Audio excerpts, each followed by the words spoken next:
Hello, FranServe Consultants, and thank you for taking the time. Today, we have such a great brand with us. We have Club SciKidz, David Deutsch, who is the Franchise Development Manager, and we're going to do an excellent FranTastic Insights for you today. You know, it's a great forum where we provide insights from some of the coolest people in franchising, and David is certainly one of those. I am Ari O'Brien, the VP of Franchise Expansion at FranServe.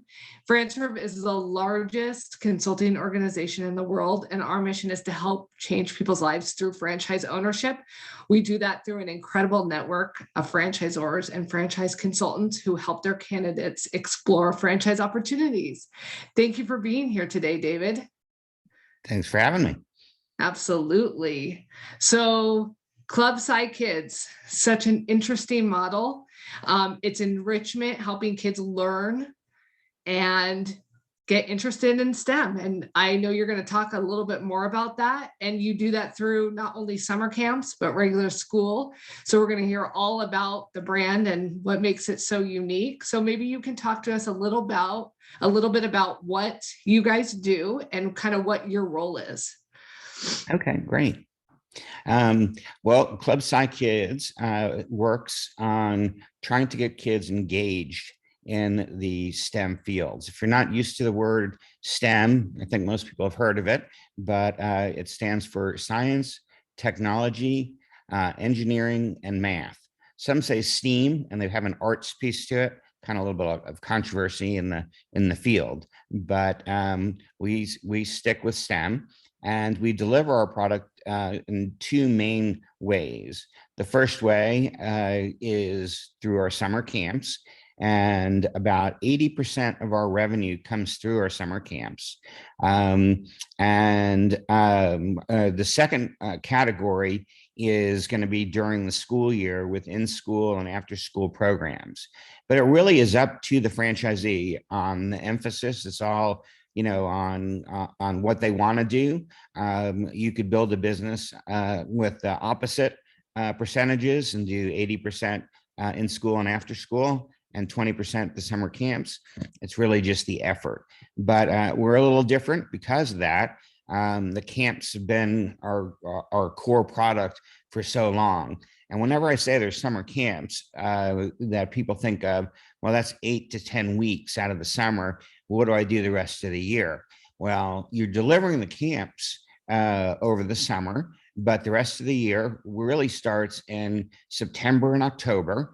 After all the camps are done, we start getting the locations right away for the next summer and get those booked, and then we start the marketing activities, which start in even as early as October, and they'll go through March, April, May, and people will sign up. They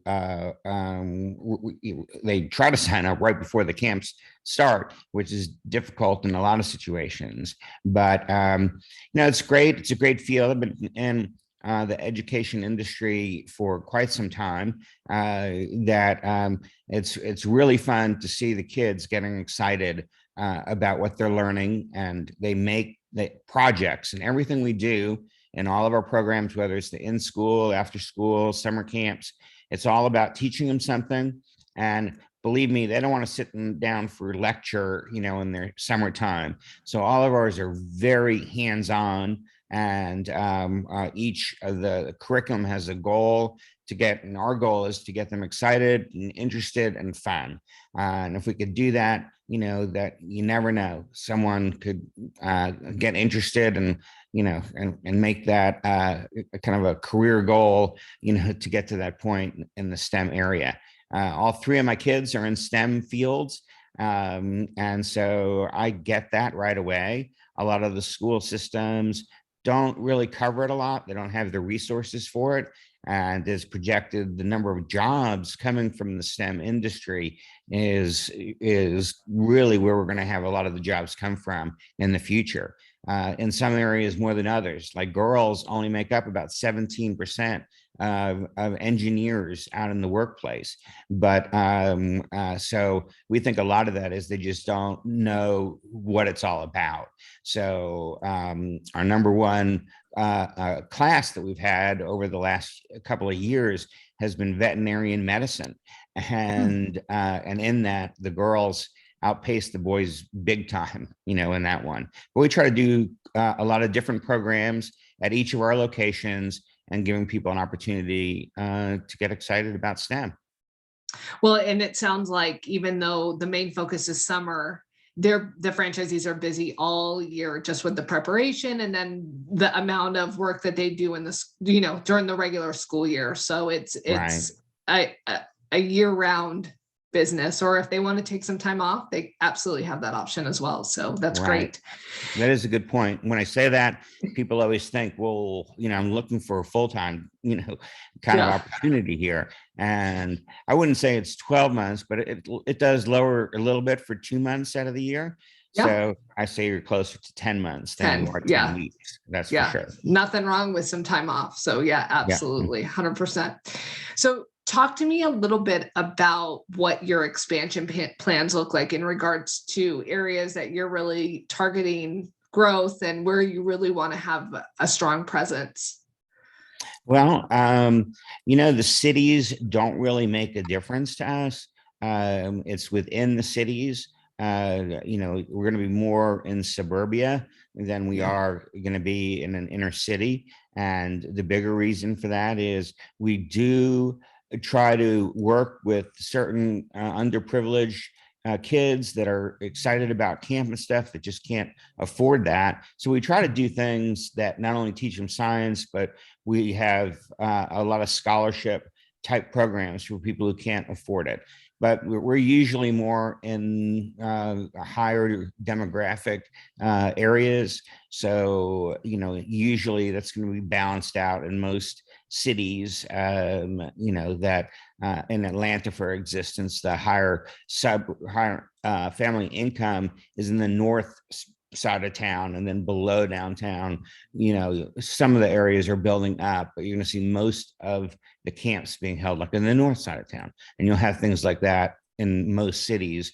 You want to spread things out, try to have camps. Most people don't like to travel more than 15 to 20 minutes to drop their kids off, and pick them up. So, we don't want to make it and have one location where everybody has to come from. So typically, we have some of our earlier franchisees that are in only like 2 or 3 locations.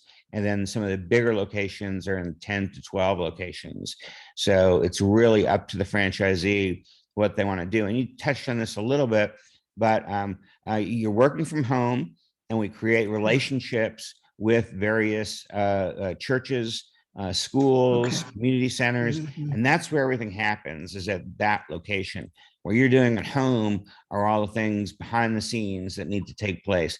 The hiring, the marketing programs, whatever it is. And what's nice about that, not only is it, if your best working hours after you put the kids down, go for it. If you like to get those hours in the morning and then work out at lunch or whatever you want to do, you're doing it from home. So all the people that deliver the program are usually teachers, and so we have at each location we have a site director. So the franchisees are not spending their time training. They're working on the marketing programs and hiring, motivating. If there's an issue, to work that kind of stuff out. But you'd be pretty limited if it was just you, by yourself, doing. And we look for employees. Most of them are part-time employees. They're not contract people. And I'm glad that you mentioned that it is a home-based business and that you're not building a brick and mortar, Right. Location where you're waiting for it to be built and then waiting for permits or real estate and things like that. So those are really, really important aspects to know when, looking at this brand. So so again, you don't have to be a teacher to own this or have a background. So what type of candidate are you looking for? What do you have in your system right now? Is it a mix of different backgrounds, and who are the type of candidates that you're looking for? There's not as many, most of the people like STEM. So they're either in STEM fields or they're in education, or they just love the, what the market is out there and want to spread that knowledge to kids and their community. We get a lot of people that are interested in it because it's their way of giving back, to the community. So we get, really a pretty wide range of people that are looking at it. But no, people say, do I have to teach? And say, no, you're going to hire teachers. And that's every business I've ever been associated with. I find that you're almost better off not being a teacher to run the whole business, because it's too hard to get sucked into it, and you don't focus on the building of the business. Right. Which also is another selling point, is that you find a lot more people that are comfortable doing marketing programs and going out and cold calling people and businesses, et cetera. So most of our sales effort are through the marketing programs, that we're doing year round. Great. Yeah, that's good.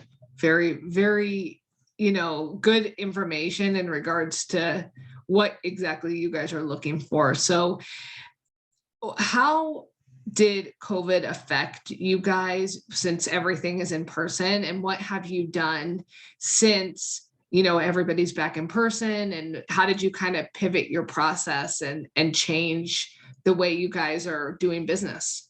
Yeah, well, the first thing that we did was, or this is the way the business is run, is that it's about 70% of the expenses are variable expenses.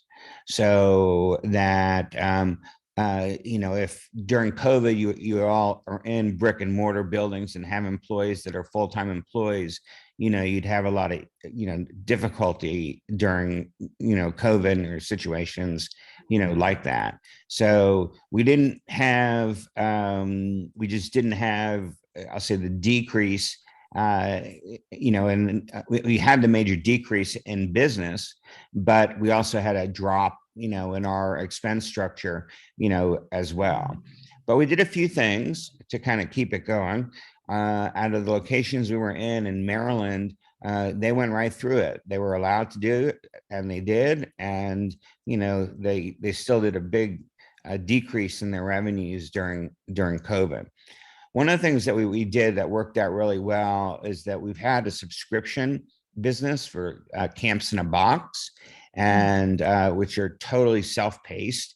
Don't need mom or dad to figure something out. That they were made for different ages based on what the parents are.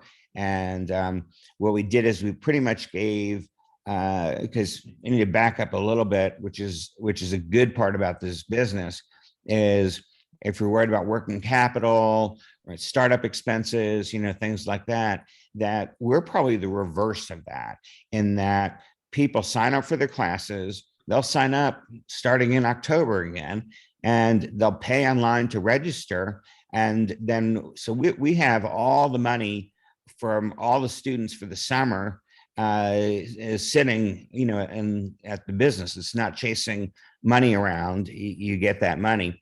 But we gave people a choice of either to get a refund, to just carry it forward to the next summer, or to do this subscription box program. And very few people just said, give me my money back. Almost everybody, it was pretty evenly split between the Camp in the Box and just the shift of their, instead of going this summer, they went the next summer. This summer was fabulous. It was, we broke records in almost all of the locations. So even though you can't say we're done with it, that the parents were able to, felt comfortable. We had our own protocols that we took, and each franchise did their own, whatever they were comfortable with. It was fine. Of course, our revenues were down, but this year the revenues are up by about April of this year. Most of the franchises had higher sales than they did, almost twice the level of sales that they did not during COVID, but the year before COVID. So we're getting that big jump in revenue from the kind of the hold up, the backlog of parents, getting their kids back out in the community again. And that's such a good thing to remember, because it just shows that it's a necessary business and something that can sustain and, bounce right back because of the need that so many people have. So great, it's so great to learn about, Club SciKidz, and, thank you for sharing with our viewers all this information. What final thoughts can you give to us that you want everybody to take away from this? Well, I've always thought it's important to do something that you enjoy doing when you're looking at businesses, and that to me, flexibility has always been important to me. So when my kids were younger, I'd be able to go to lunch with them at school or whatever, whatever those things are. So flexibility. Two, you have to really enjoy it, and that's you're going to get more people get it, that are the parents get it, that are in STEM related fields. And but as all you need to do as a parent and as a franchise is get people excited about STEM, which really does, that we are getting a lot of promotion just by commercials, TV shows, cartoons, whatever. They're touching our lives every day. And I think that's really important. Over the STEM period, or over the COVID period, was the increase of interest in kids going into medicine, other scientific fields. People questioning, how do you make a vaccine? How do you deliver that? What kind of doctors are there, that specialize in this? Where is this CDC thing that they keep talking about in the news? So the interest level actually went up. And, if it still remains an interest area, we'll add more programs. We have about 60 programs in our curriculum right now. And what happens, some go out and some come back in to replace it. So we're constantly adding new programs based on the demands in the marketplace. Great. Well, thank you for taking the time today. It was great chatting with you, and we really appreciate it. Well, thanks for having me. I appreciate it. Take care. All right. Bye now. Bye-bye.